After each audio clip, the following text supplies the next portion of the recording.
Allah no dipeti tagada. Awas lari hawa ni tagada kala. Allah wo doi mai del setu mai del julde. Del o julde murda kala. O del o julde kala safa ka julde ko setu mai da kala. Wa yo ni Allah. Ye la kira ni dunia jang. Kada di do la yang la ka do na do. Wonna hebat. Na kira ka sabe janne. Do hono no la ka hebo. Moyo ko mako ndo mako ko matuka inna alfaba kay mawdu mako kay wonda yo mawdu woni ke yeso o woni mawdu tare ne kala waaw ko do halata ci woda ko ko halite assalamu alaykum wa rahmatullahi wa barakatuh baraka ba ya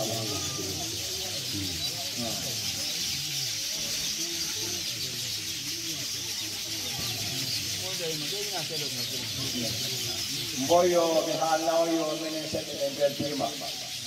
sabun najala itu se pun munjai dia ha ya di ha ka de ta dangal sa ko dangal ma do di ma me ko haji no wodi ka talle am di ma ko haji no wodi ka talle am on ko gor mo wadi ko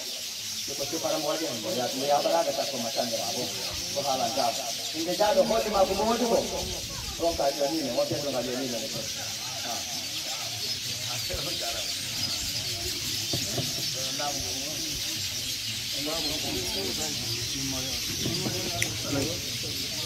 Alay, nani no? Nani comeado?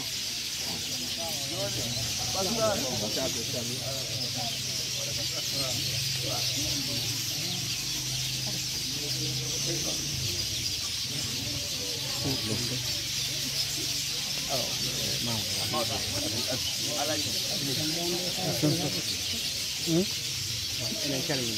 Koyo mon amena bonon da enen ko du'a ne nyaati an wodi ne leydi di woni andi wodi hono leydi di woni enen nyaaji du'a ya Allah bo atanta en kawra be leydi enen nyaaji dum woni ko men nyaati wona teddugal ma onno woni teddugal modo dum fewndi han ko dum fewndi han en nyaaji mako hawsi do ko fof do non nyaaga mako hawri do ko fi ala yi ko du o do ko ga heti so ala bi go do ko ga wala o do ko ga Allah wada en jam leydi Allah wada en jam leydi nyaaji ko dum ley nyaaji jafo don de jafo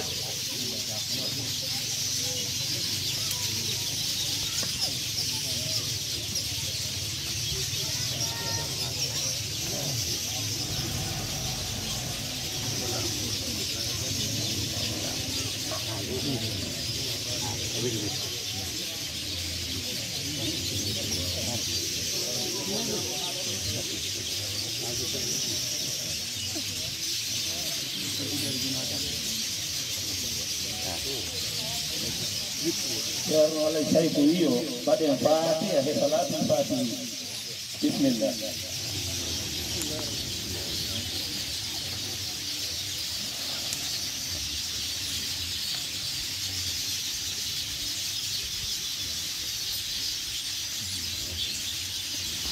Ceerno Alhaji Sayko wi salmini julɓe ɓe fof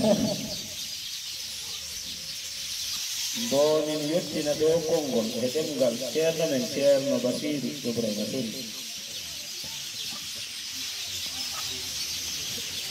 e kalifa men o ceerno men ceerno Mouhammad Abdoulaye Diamanka ko haalteno fof no haali en parano ka ɗo no fawde haala suudu ndu diidoye tan ɓe gokka yamirore diide tori en Allah tan leydi men ɗi yo Allah addu kawral tori en Allah ran julɓe ɓe kadi yo Allah hawrin en amin teddugal diine ngal Allah jippina ɗum e koɗe meɗen he allahumma amin Sénégal ɓuri en heewde laabi wulure kono maɓɓe ɓuri en kala hawrude laabi wuluye sappo ɗum addi laamu maɓɓe ɗum toon fof koye juuɗe feere ɓe woni yo Allah yettin en noon he o place amin yettinero kala mawɓe men ɓe tawa kala ko ɓe mbi tawa ko ɗum watte amin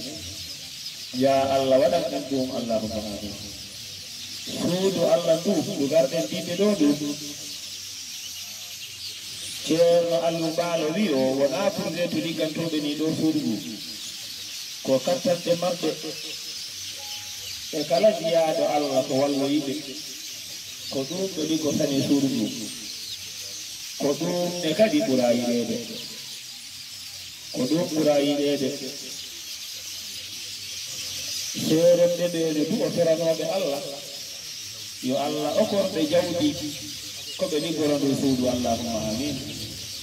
yo Allah danduɓe hen herde allahumma amin Allah danduɓe hen gaccine kadi dandaɓe hen horade fi suulo o suulo o so tawi Allah waɗoyi gasi e jam suundu no Allah watta ko mayru woni sabu ɓeydagol saare nde amin